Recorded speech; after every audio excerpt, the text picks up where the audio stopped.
സംയുക്ത കായികാധ്യാപക സംഘടന യാത്രയപ്പ് സമ്മേളനം നടത്തി അനുമോദനം, ആദരവ് എന്നിവയും സംഘടിപ്പിച്ചു. പരിപാടി ഡെപ്യൂട്ടി സ്പീക്കർ ചിറ്റയം ഗോപകുമാർ ഉദ്ഘാടനം ചെയ്തു.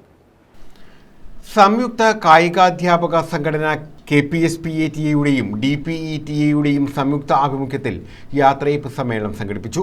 കൊല്ലം ജില്ലാ കമ്മിറ്റിയുടെ നേതൃത്വത്തിലായിരുന്നു യാത്രയപ്പ് സമ്മേളനം നടത്തിയത്.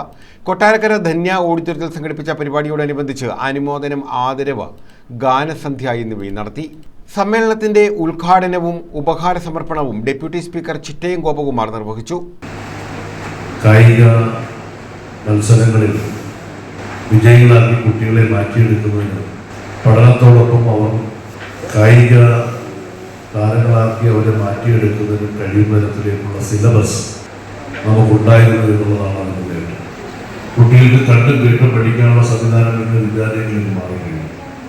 അതോടൊപ്പം തന്നെ നമ്മൾ കാണേണ്ട ഒരു പ്രശ്നം, ഇതെല്ലാമാണെങ്കിൽ പോലും വിദ്യാലയങ്ങളിൽ കുട്ടികൾ ഇന്ന് വഴിതെറ്റി പോകുന്നതിലേക്ക് മാറും. മയക്കുമരുന്നിനും ലഹരിക്കും അവർ അടിമപ്പെടും.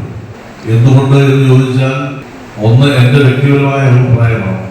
സ്വാഗത സംഘം general convener S. Pradeep Kumar അധ്യക്ഷത വഹിച്ചു. സ്വാഗത സംഘം ചെയർമാൻ AR മുഹമ്മദ് റാഫി സ്വാഗതം പറഞ്ഞു.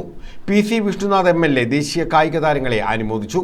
കൊട്ടാരക്കര നഗരസഭാ chairman advocate K. Unnikrishna Menon മുതിർന്ന കായിക അധ്യാപകരെ ആദരിച്ചു. കൊല്ലം വിദ്യാഭ്യാസ ഉപഡയറക്ടർ KI ലാൽ മുഖ്യപ്രഭാഷണം നടത്തി. ജില്ലാ വിദ്യാഭ്യാസ officer Amrutha CS, Milma director board അംഗം KR മോഹനൻ പിള്ള, കൊല്ലം ജില്ലാ cricket association secretary G. Sajikumar, athletic association technical committee chairman M. എഡ്വേഡ്, M. Anilkumar, MR Chandran, MP Varghese Vaidyan, Sajilal K, Sinopi Babu, Santhosh P. Thomas, Ratheesh PR, Gokul U, C. Anilkumar, Binoy K. Abraham എന്നിവർ പങ്കെടുത്തു. News bureau, Kottarakkara.